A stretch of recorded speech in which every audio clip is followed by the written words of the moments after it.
afternoon and welcome. Cameroon's diaspora has come under heavy criticism in recent years. If it is not accusations of sponsoring terrorism, it is that of arms trafficking. If it is not harsh words against fatherland, it is attempted attacks on state institutions, including the President of the Republic. Why is brother rising up against brother and sister against sister? Why are groups mobilizing in Europe to fight each other and give their country a bad name? What has gone wrong that the people held for contributing to development academically, socially, and financially through remittances is now standing up against their nation and turning their back against each other? Who are they? This is Press Hour on CRTV. I am Moki Edwin Kinzeka in Yaoundé. And our guests are Professor Victor Mbarika. He is the Chief Executive Officer of ICT University and is a Cameroonian just back from the United States of America. Professor, you're welcome to the program. Thank you, Mr. Moki. By the professor, we have Leokadi Bomben, a freelance journalist and content provider. She worked with the BBC. Leokadi, you're welcome to the program. Thank you. I'm honored. By me, we have Dr. Tumenta Kennedy, a Cameroonian back from Germany. He is an economist too. You're welcome to the program, Doctor. It's a pleasure. And of course, my colleague, Teneng Lucas, he works with the Reporter newspaper, where he's publisher and editor-in-chief. Teneng Lucas, welcome to the program. Welcome and thank you, Mickey. And I think that our discussions today will either edify our country and edify our brothers in the diaspora for them to change the ways they have been behaving all this while. To set the ball rolling, let's now meet Emanuela Vemnui, who read the newspapers. I will now talk to us about what they reported during the week.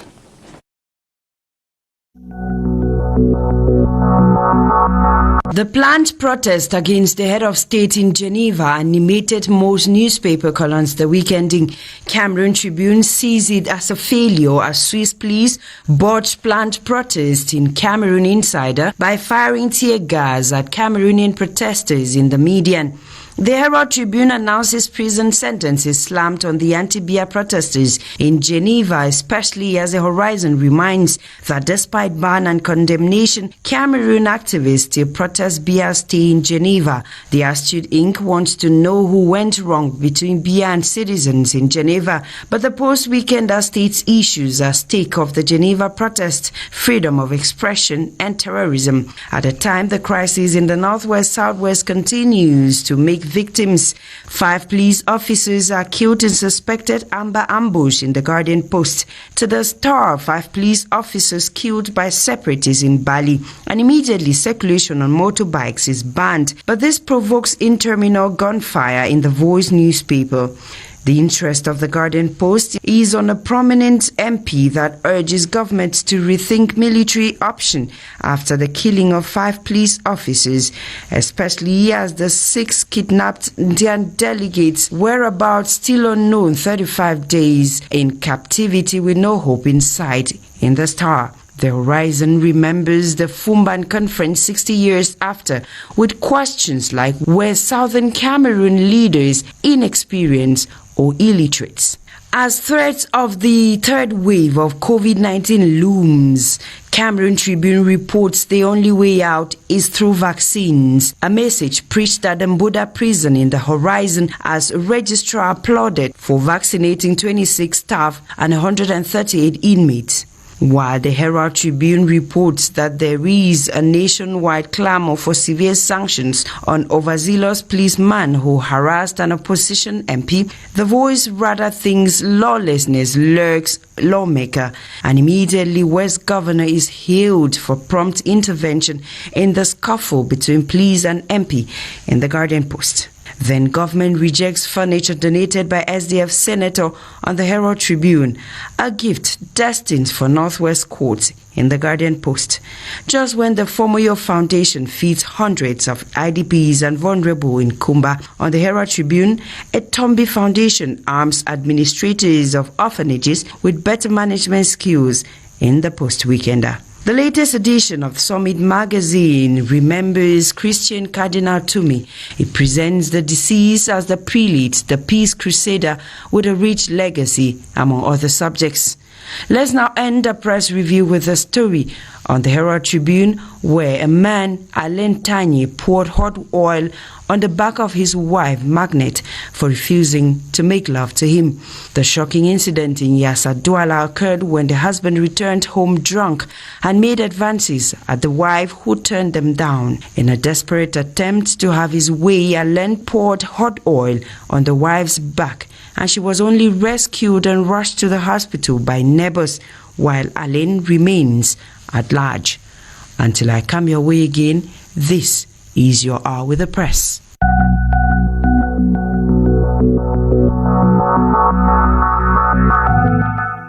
Emmanuel Avamnui. Now, you've just listened, you've watched, you've seen what the newspapers in Cameroon reported during the week. Let me start with you, Professor Mbarika.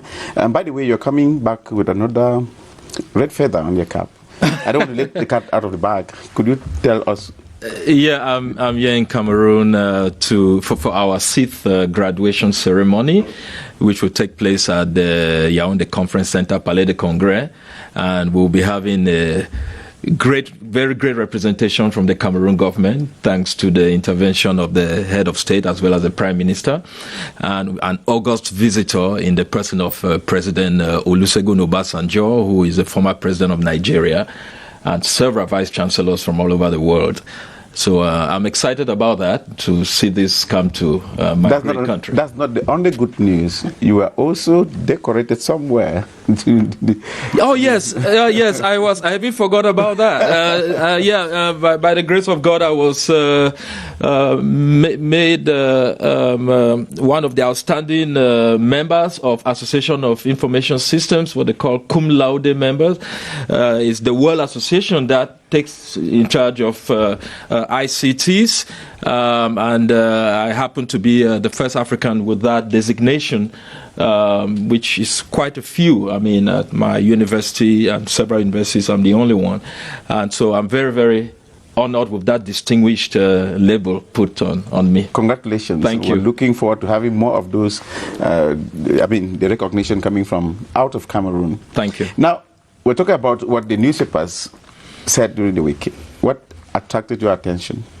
Obviously, I don't think we can pretend that is the protest in Switzerland against the head of state, and I take a very strong stand in this. During the inaugural speech of President John F. Kennedy, he said something very resounding: ask not what your nation, your country can do for you, but what you can do for your nation. I am sick and tired of us as Cameroonians having this sense of entitlement that somebody owes us something. And usually we want to say the government owes us something. There's a lot we can do for our country to make it better. Governments come and go, but the nation remains forever.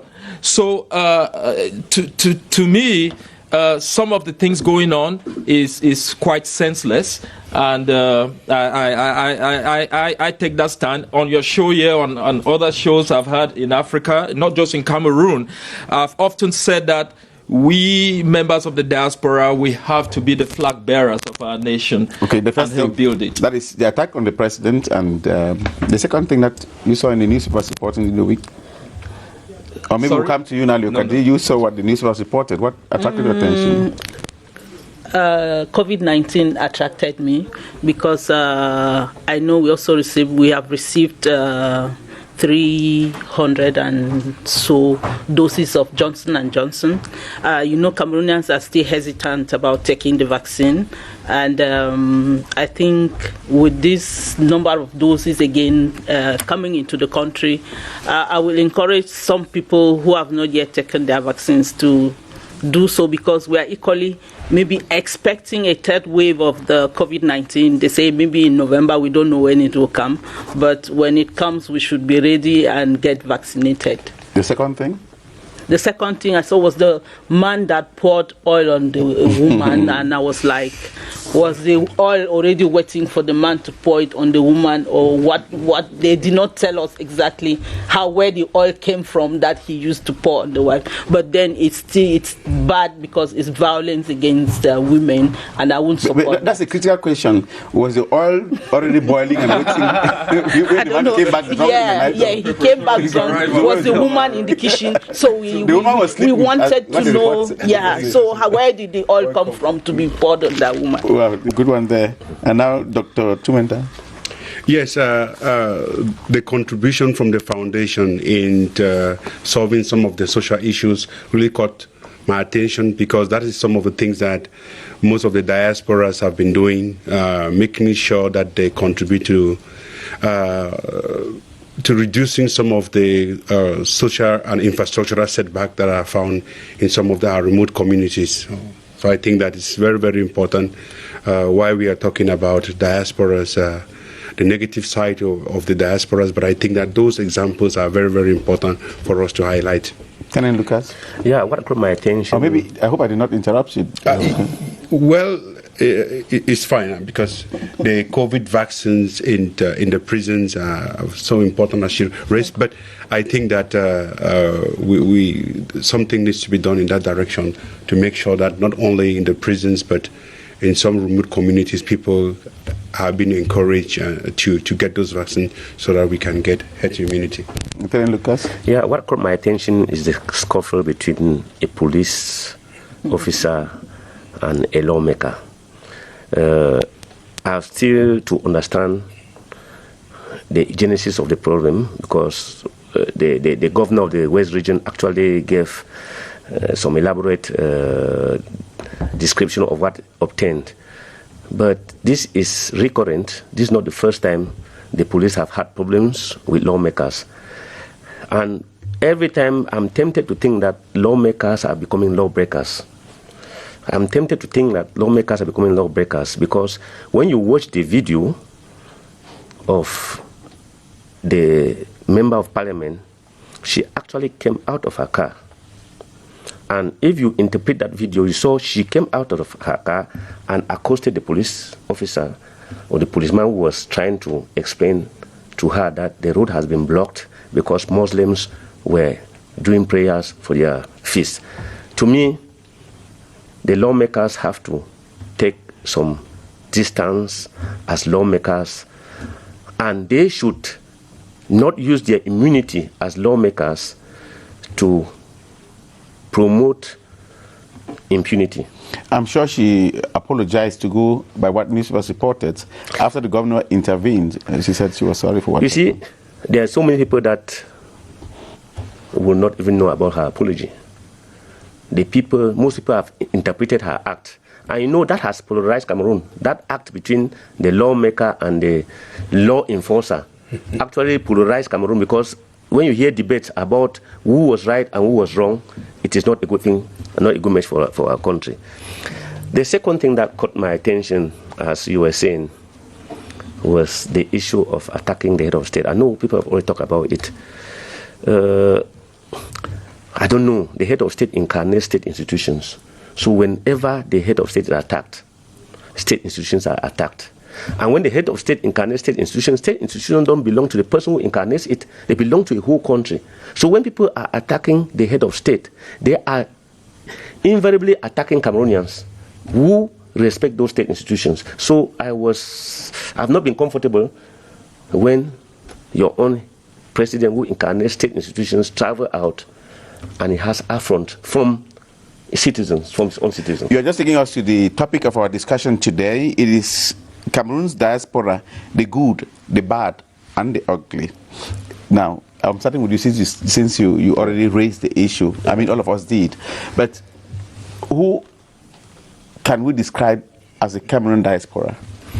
The Cameroon diaspora, you see, Cameroon diaspora, I will categorize them, I will divide into three categories.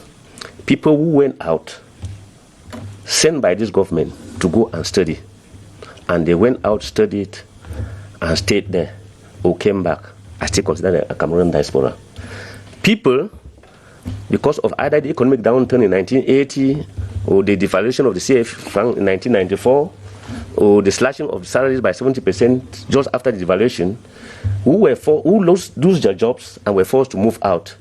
They moved out to greener pastures to look for ways to complement their income and They have remained outside the diaspora.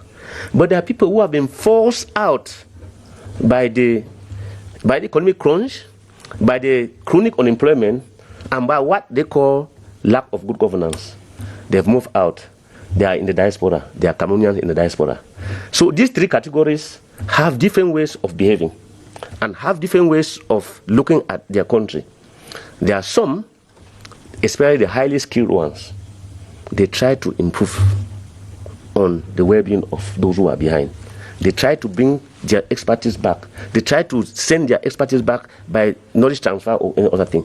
But those ones who went on adventure and got frustrated and remained there as diasporan Cameroonians, all of them will say they are fighting for the love of the country. We should categorize them. Yes. But let's have an understanding of the person we call us in the diaspora, Dr. Tumenta. Yes. I have been termed partially the good because we came back, the bad because we complained, the ugly because we did not provide resources to our family. But first of all, let's look the polemics within this thing, the definition of the diaspora makes us to want to put all of them in one basket, which is a big error for us to do. I mean, we do not have a homogeneous society back here in Cameroon, and we cannot get those of our brothers and sisters out there. But the definition of the diasporas that I want to fall upon it is the definition that was given by the African Union. You have to understand that the process of reintegrating the diasporas is being defined in Article 3Q of the amended Constitution of the African Union, which defines the African diasporas as people of African origin, independent of their current nationality, who are willing to contribute to the development of an integrated Africa and its diaspora, willing to contribute to an integrated Africa and its diaspora. And that's where the Article 3Q calls for the African diaspora as a seat region. This article itself was a process up to now, because sometimes we look at the diaspora from a narrow perspective, Cameroon diaspora, Ghanaian diasporas, Nigerian diasporas, but that's not the definition of the African Union that asks all the states, and which was also adopted by the Cameroonian government, which is Cameroon is a signatory and of this constitution. It asks that countries should invite the diaspora to participate in the development of the continent. So as an African in Germany, I was able to travel to Ghana, work in Ghana, South Africa, Kenya, came back to Cameroon. So let's look at the broader aspect of the diaspora's definition. We have here a professor who is capable of moving to Nigeria, contributing in Nigeria and other African countries as a diaspora. So once we start looking at the narrow part of this diaspora, we will run into a problem.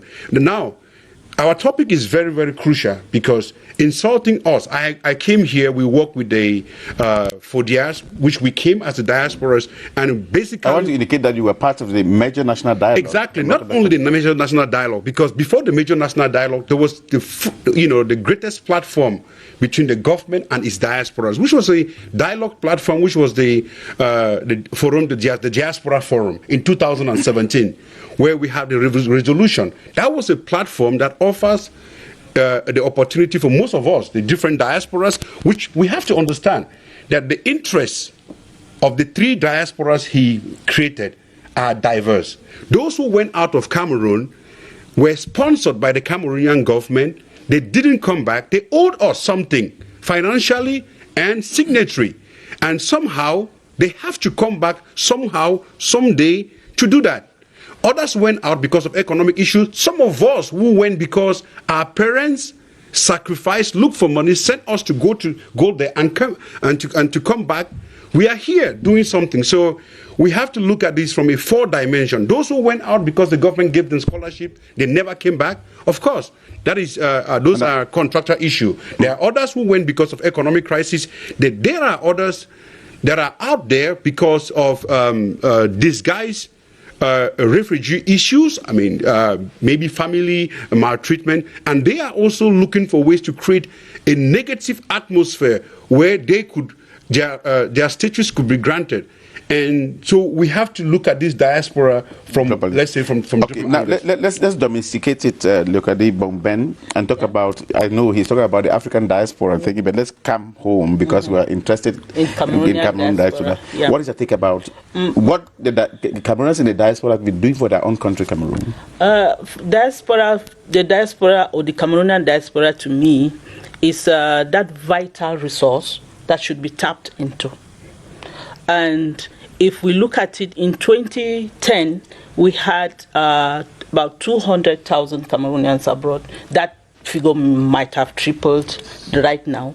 And we know that these are people, whatever category they are in, they will always make sure they send, even if it's a 50 franc to their parents' home, and that one can keep families. It builds the economy. We've seen houses in Boya, in Bamenda, built by these people outside. Of course, that's what I'm saying. To what they call remittances. Yes, and you know that in between 2016 till around 2020, we have had remittances doubled from around 53 million to around $100 to around 173 million. So it means that this diaspora is something that governments should tap into and you know, and make the most out of them.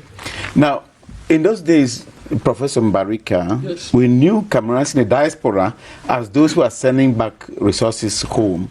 We saw them building the houses, building the economy and so on.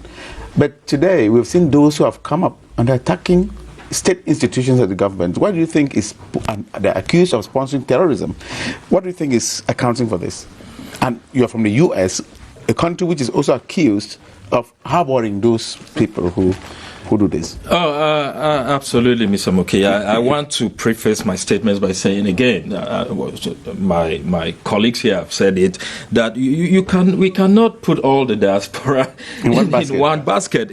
And I think that's a mistake we see here. There are indeed a plethora of diasporans that really want to help the development of this country. And I meet them all the time. So I really am of the stance that it's a strict minority of diasporans that sit and plan to destroy this country. It's a minority. And when you go and look at it, and I know some people will criticize me for this, but I have to speak it out. If you really look at it, there are hardly any professionally successful diasporans abroad that are involved in some of this nonsense. You look at it, there are people that are working in kitchens and washing plates and doing wiping white people's shit every day, that have been frustrated and don't know what to do with their lives, and then they make all of us look bad. And that is unfortunate. Let me tell you, I was in Washington, D.C. one time, and a Cameroonian, I don't know whether I was drunk or what, was telling me, Prof, if I was president of Cameroon, I would do this, I would do that, I would do that. This guy left Cameroon over 30 years ago with his A-levels and has not even finished one semester of university. You want to be president of Cameroon? I mean, to me, these are people trying to destroy, and they are a minority. Another example, Mr. Moki, I was invited in Atlanta because of the work I do all over Africa to talk about how investors can come and invest in Africa. And my own Cameroonian brother in the audience, after I talk about how there are challenges to do business, but there are a lot of opportunities for businesses to succeed in this country, spoke among all these white people and said, Professor Mbarika, after I've talked about Nigeria, what we do there, what we do in Uganda, when I added Cameroon to it, he said, Professor Mbarika, stop deceiving these people. You can't do business in Cameroon. He did not complain when I talked about Uganda and Nigeria, but as I mentioned Cameroon, I was so embarrassed. Why? And this is one person also that has been frustrated with his own bad choices in life, and he's not having a good life in the United States. I will not exaggerate a bit by thinking that all of those who are frustrated, the ones who are against their country. That is why I said it's not all. I said there is a majority. Honestly, Mr. Again, as a scientist, I don't like to make statements like this, but the if you do even by observation, is the majority of persons that are doing this are people that have not succeeded in one way or another. Okay, even those called leaders, some of them are jobless. Some of them, they have had jobs. They have employed themselves by collecting arms or money. We go funds to fund terrorism and this type of thing. Well, I don't know, but there are statistics that there are people, many that have surfaced from nowhere. You can't really tell what is it that they are doing in Europe or the United States, but now have suddenly become very popular for the wrong reasons. And if you want to talk, at least prove yourself. You left Cameroon to go to school. Why are you not going to school? Or you left Cameroon to go for greener pastures, and you are wiping white people's behinds. And you want to come and tell me how to run, how Cameroon should be governed? I'm sorry, it's not all, but I stand by it. That is a majority of frustrated people. Thank you. Let's look at the attack on the president. It was, in fact, something that the world decried, that the head of state of a country goes outside, and what he has is his own people. When Tene Lucas was speaking, he said people attacking Cameroonians. No, Cameroonians were attacking Cameroonians and the president. Leokadi Bomben. What is a reading of that? Is something wrong somewhere? I wouldn't say it's good to attack a president. The president represents state institutions, and it's wrong to go and attack. But on the other side, I want to look at it from the fact that they actually asked for permission to express themselves, not like going to attack, but like just a manifestation in front of the hotel. If you look at it, that if they were Swiss people, they would have done that manifestation. Why did they refuse Cameroonians from expressing? Perhaps because they know Cameroonians that they go there and attack. It happened before when the head of state was in the hotel at Geneva. Yeah, but we need to look at this thing in the sense that down here, most people don't have that freedom of expression. Let's take, for example, as I was coming around, the whole town has gendarmes and policemen. Just because somebody, they're giving him too much importance, said he wants to march, or this party wants to march. It's too much importance. If we allow them go march and pass, nobody will even notice them. So why can't we have that freedom to go out and talk?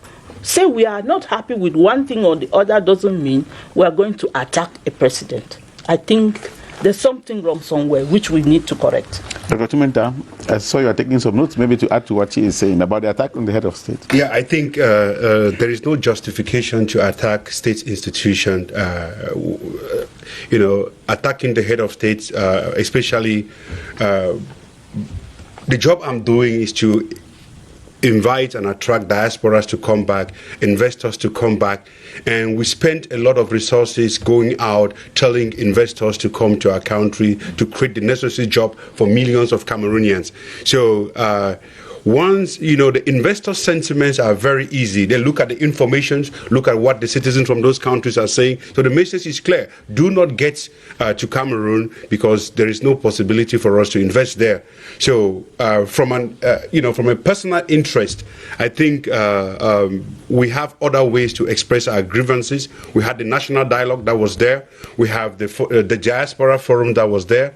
But I think that this has given a lot of opportunities for the Ministry of Communications, the Ministry of Foreign Affairs to come out with mechanisms to engage in dialogue, in exchange processes. And again, there is the High Council for the Diasporas that is been created, even though we have to make sure that diasporas organize themselves to channel their grievances or express themselves through other channels. But I think there is no reason to use that type of a platform to believe we can achieve certain results. There are other institutions in Africa today and in the world that we should continuously channel our grievances there.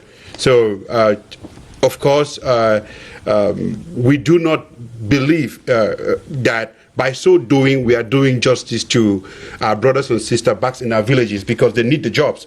I mean, we have a global cry for investment opportunities in the African continent. So why Ghanaians, Nigerians, and other countries are struggling to channel those grievances through other means?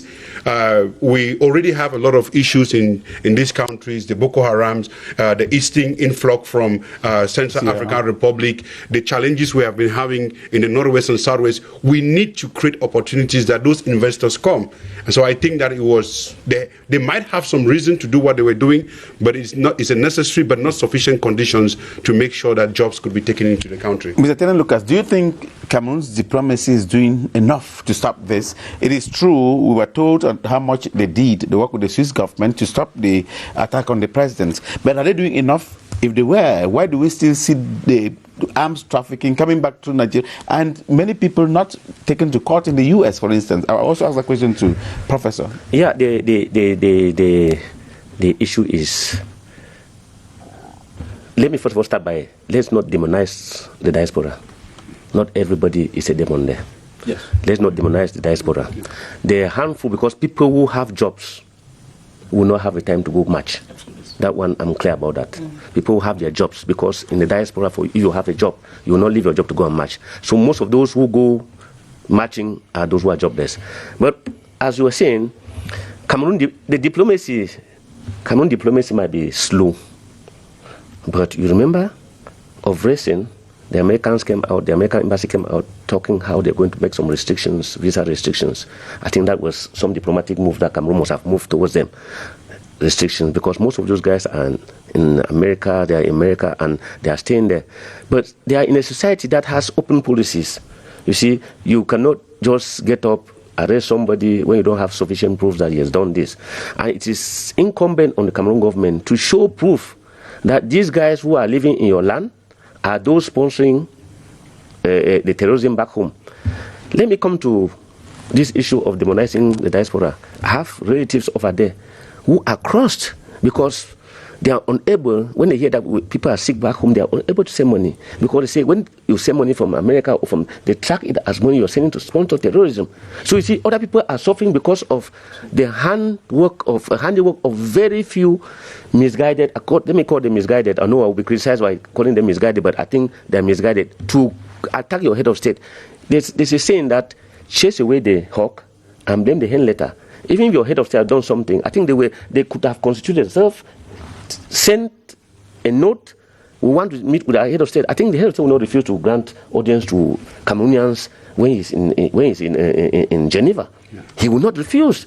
Why cannot the guys who have something to say constitute themselves, put it in writing, delegate one or two people, meet the head of state, we are standing outside, and then let's discuss. I think that would not be a problem. But once you come with effigies, you come with effigies, with the effigy of the head of state, with a cross there, and you are already affronting the state institutions. It means you are not out for any discussion. You're not out for that. You're out to express something. And what marvels me, or what is a paradox, is that all of them say they're doing that for the interest of Cameroon. I don't think you can build a house and destroy it and say you're destroying that house for your own interest. Professor, is Cameroon's diplomacy strong enough doing what should be done? Because we still see those who are funding these activities in America, where you come from. What are you people doing, you Cameroonians, there to make sure that you help your country also, not only by investing, but by stopping those who are destroying the country from destroying it? The problem is I wish I could say that Cameroonians in the United States have been able to come together to agree on anything, because you have this strict minority of reckless Cameroonians. If you have one opinion other than theirs, you are doomed. You have to agree with everything They say, so there's not even room. Even the people that are accusing... What do they do when you disagree with them? What can they do? I mean, you are in the leading democracy in the world, we are told. Well, I mean, the fact is, some of them have become terrorists themselves against other Cameroonians that don't agree with them. So when we talk, I mean, I'm happy to hear there was the national dialogue, and so that was a forum for people to discuss. You can't, in any disagreement, you can't have everything. There must be some give and take. But the situation we are in, is so difficult to have an organized Cameroon diaspora, because you have some people that if you don't think like them or 100% agree with them, then you are a traitor, then you are a bad person, and so on. But I, as an intellectual, my goodness, the worst you can try to do is control the way I think. I have to speak what I think. That's what I work for in this profession, So you can't tell me I must think only one way. I'll give you an example. You can't tell me I must support secession in Cameroon. When I grew up in Yaoundé, I went to the government bilingual primary school, I've been a free government sponsored student, okay? And I have a lot of friends that are Anglophones, that are Francophones. How do I completely separate myself from them? I come from a background and a culture that I have been together with these people since my youth. Now, is the Cameroonian diplomacy perfect? No, I think there is much that can be done. More interaction between the ambassadors and the people. Things like that can be done. But the way to solve this is not by violent protest. If we've not learned anything, let's learn from Mahatma Gandhi, Dr. Martin Luther King, Dr. Ambedkar of India, where you can achieve a lot through peaceful protest, through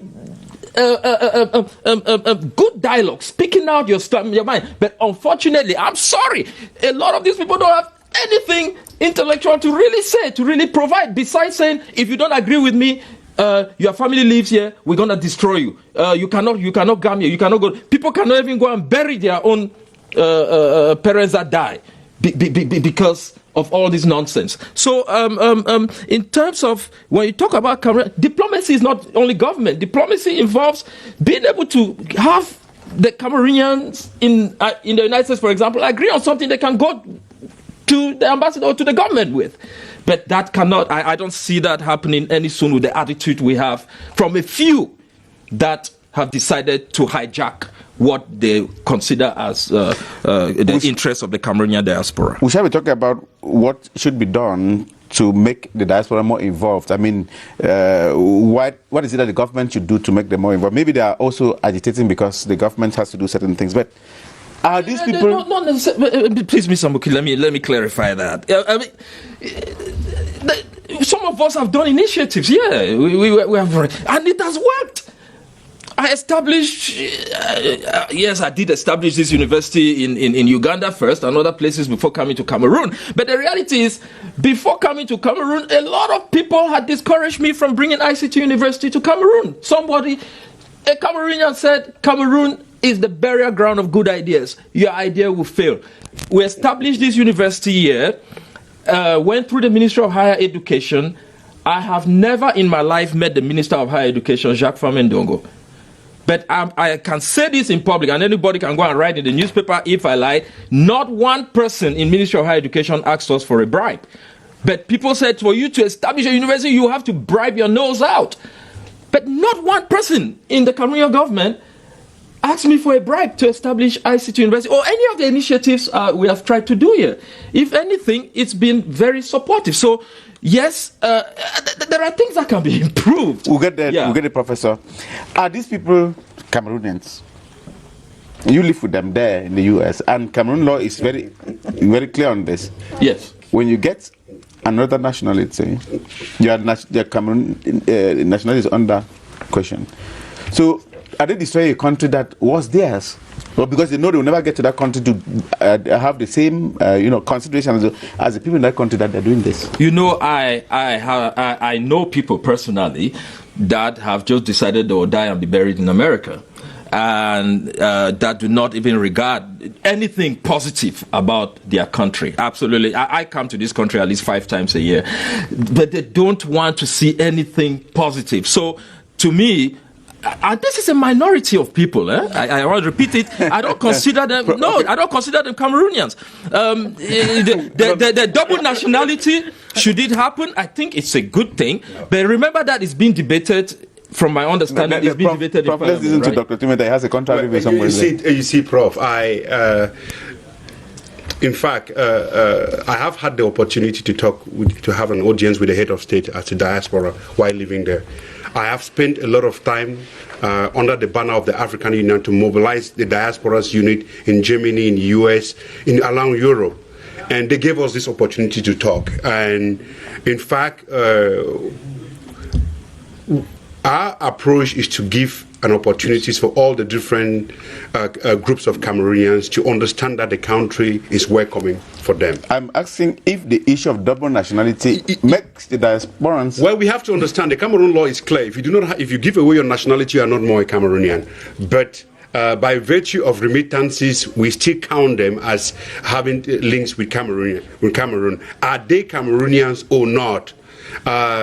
You see, it's difficult today to know which passport, or if they own a passport and they own a national identity in Cameroon and so on. But the issue about double nationality, we need to see it. But if by virtue of facts, owning a nationality or not owning a nationality, if they have given away their nationality, scientifically they are no more Cameroonians. For me, I think they're just taking an additional nationality. They remain Cameroonians.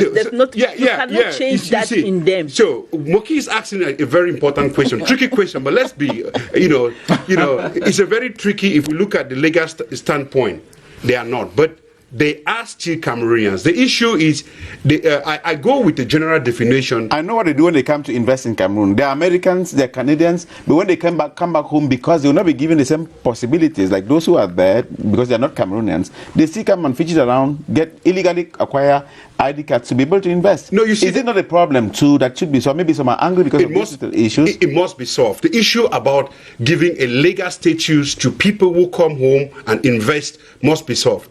Being in a double nationality or a yellow card or a special status given to those people, we have to solve it. If the double nationality is a problem, we discussed this during the national dialogue. We discussed this during the FODIAS, the Diasporas Forum. We need to go, for me, my proposal is that we should move through a special status, yellow card, meaning that those who are willing to contribute to the development of our country and they can actually show a link with the country, we need to give them an identification paper so that they can come in and go when they want. Use their birth certificate with a yellow card, with a passport, they can come in. It can be withdrawn at any time. But with the double nationality issue, it takes time. So, but we have to, within the shortest possible means, look at Prof, who comes here 5 times. I had to make a choice. I have a company in Germany. For more than 10 years. I have to make a choice to contribute to the development of my country without giving away my nationality. I have a permanent residence in Germany, but I decided never to give away my nationality because I understand what it means. But I should be given the opportunity, and others should be given the opportunity to come home when they want, invest, and respect the rules and regulation of the institution once they are in Cameroon. Prof just said some have decided to die out and be buried there. So now, Tenny Lucas, don't you think there's a missing link or a bridge that is supposed to be linking Cameroonians back at home and Cameroonians in the diaspora? Elsewhere, there's a ministry in charge of the diaspora or a department in the ministry, director in charge of that. Do we have it in our country? No, I don't think legal frameworks should give meaning to the blood relationship between Cameroonians who have left here and gone there to study or to do business. It's not a paper that is going to give that link. The link should be the love for your country. Yeah. The patriotism is there. If it is there, you don't need any other official document to say that you belong to Cameroon. And the thing is, you see, I get so hurt when most of those guys who've done remittance and they've come here, their parents have built houses and others have ordered for those houses to be destroyed. It discourages them. Oh, there's certain scores among them. Yeah, it discourages them. Absolutely. You see, if you see most of those houses that were built in Bamenda or built, private property have been destroyed. And destroyed by, because I am Prof, we don't agree, I brought there, and Prof is having a good job, he's sending money home, he has invested home, and I've not invested, and then I give orders that they destroy it. It doesn't encourage others to do that. You see, like Prof was saying, they used to think that brain drain was a negative thing. But I've finally seen that brain drain, like our people in the Northwest, brain drain has been a positive thing. Yes. Positive in the fact that if doctor goes out, because he studied and went out, he spurs other people in his community to study to go out. Yeah. So it is positive because it makes the education level of the economy high, yes. And the number of people who go out with remittance, the economy grows. We develop ourselves. That's why there's a concept of brain gain now, not only brain drain. Yes. Now, I am very sure many people have been reacting through our Facebook page and other social media platforms, talking about this sensitive topic that Elvis Teke, you've been following up. So what are the reactions? Yes, Edwin, quite as diversifying as on the set, but we'll take us a few for the sake of time. We begin with Prince Mutabeme Obesa Mudika, who says Cameroon diaspora is an efficient tool for the development of our country via investment, remittance, and the transfer of technology back home, but they are disappointed because of their cry for double nationality, good governance, and a favorable investment climate that has not been taken into consideration. Edel says Cameroonians abroad have contributed positively to the development of this country through their investments, transfer of technology, their exposure to multi-dimensional politics and how other governments manage and treat their citizens is what they want back home, but it's not always the case when they return. And the government has continued to show and contributed to some of the challenges they are facing back in the country. And we conclude with Mbutu Tima, who says it's almost impossible to protest in Cameroon, and those who try are either termed terrorists also. And maybe according to him, that's the reason they go and protest outside. So you have to pay money to go and protest. Take care. Thanks very much for coming. Thank you. But the comments could still keep coming on our Facebook page, CITV Web on Facebook and CITV Web on Twitter and as well as on Instagram. Thank you. Now, gentlemen and lady, let's start looking for a way out. What should be done by Cameroonians, by the government of Cameroon, by Cameroonians in the diaspora to improve their relationship so that everybody goes back to this notion of patriotism and love for country? What do you think should be done? I will start with you, Professor Marika. Nigeria created something very, very interesting called a Commission for Ease of Doing Business. And it is led by the Vice President, Professor Osibanjo of Nigeria.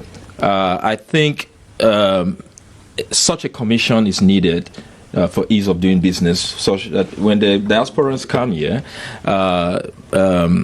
to do business or to develop the country, they can be protected against people that want to take advantage of them.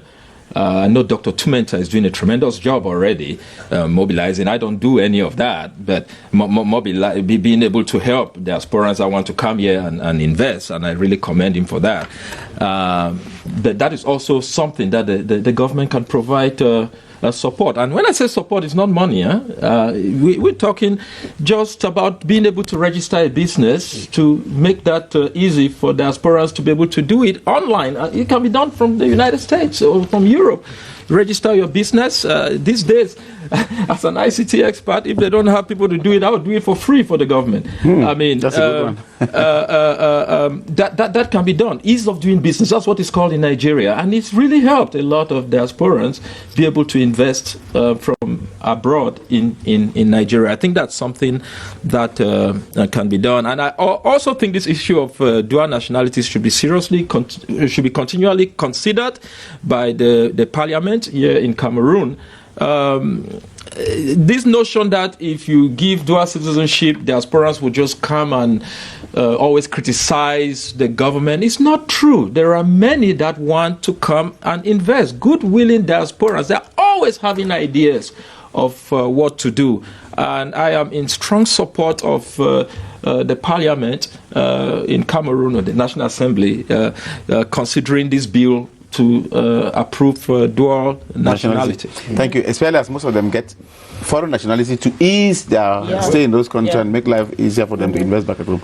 So, to what Prof has said, I will add that like doing or creating a business online, there should be a special counter where it's not like everybody will just go but then there should be a special counter for diaspora to do whatever they want to do in order to help the country, if they want to do that. And then instead of also talking about maybe this dual nationality will take a longer time, like Prof said, they could give them brown, yellow, green cards, any kind of card that facilitates movement.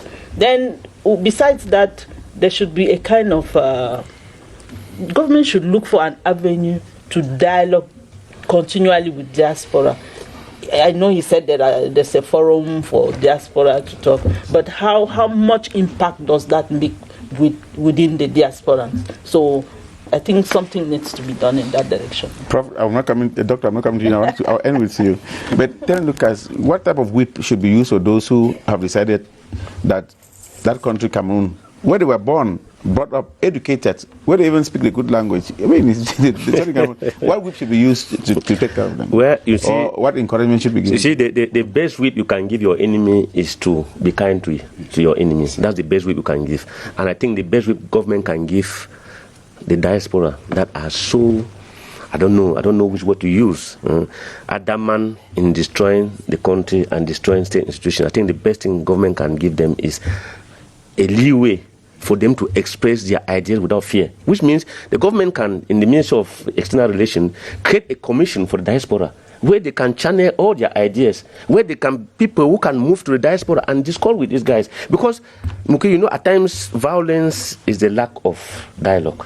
Even in your house, when somebody has something to say and doesn't know how to say it, it turns into violence. These guys, they are channeled, they have energy. They have energy, they have ideas, and the energy is becoming negative. How can this energy be channeled into constructive energy for the building of the country? So they can create a commission. They can create a commission, the Minister of External Relations, that can channel their energy. They come there because they allow them speak out, and at the end of the day, they would have at least given their ideas. Government would have picked out what is good and then give input. It will be a give and take situation. Now let's end with Dr. Tumenta.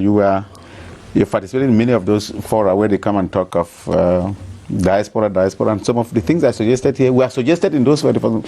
Is much being done to follow up to see that they implement. Exactly. That they are just like reading from all the different recommendations from those dialogue. I think that the Ministry of External Relations, the speed at which they are reacting is not to the likeness of the diasporas, especially those diasporas that are willing to push in some of the positive agenda.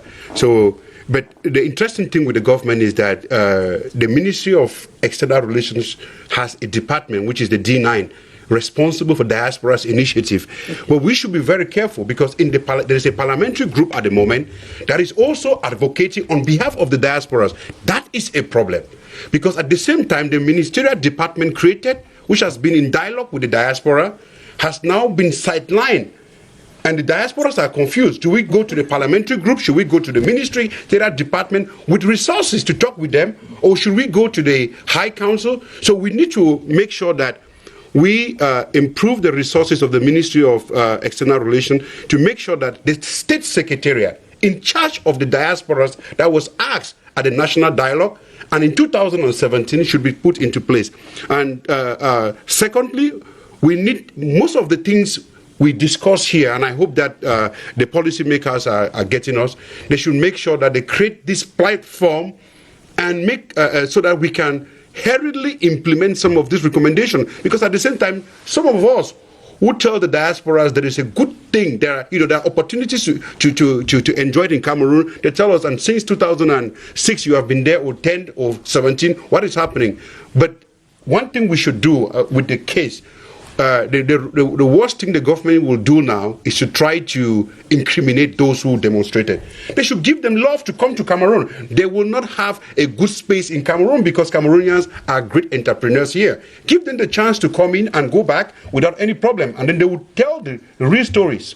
So I think that implement the recommendation of the National Dialogue, implement the recommendations of the Diasporas Forum, and that platform that was asked, it should be done, and create within the shortest possible means a mechanism, a green card, a yellow card that facilitate those who wants to come in and help develop. First of all, we should understand everything we are doing is for Cameroonians, be it in the government, be it in the diasporas.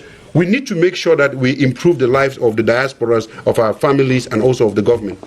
And ladies and gentlemen, that's where we end today's edition of Press Hour, in which we examined the good, the bad, and the ugly Cameroonians in the diaspora. Not all of them are bad. That is what is agreed here. Many, the majority, are good and want to come back home, and the environment should be made conducive for all of them because they're sons and daughters of Cameroon. We want to thank Professor Victor Barika, Chief Executive Officer of the ICT University, and Cameroonian who just came back from the United States of America. I want to thank Dr. Tumenta Kennedy, Cameroonian who is back from Germany. He is also an economist. We want to thank Tenen Lucas, journalist, publisher of the Reporter newspaper, and Leokadi Bomben, freelance journalist, content provider. She was with the BBC. I am Moki Edwin Kinzaka in Yaoundé. Thank you for watching.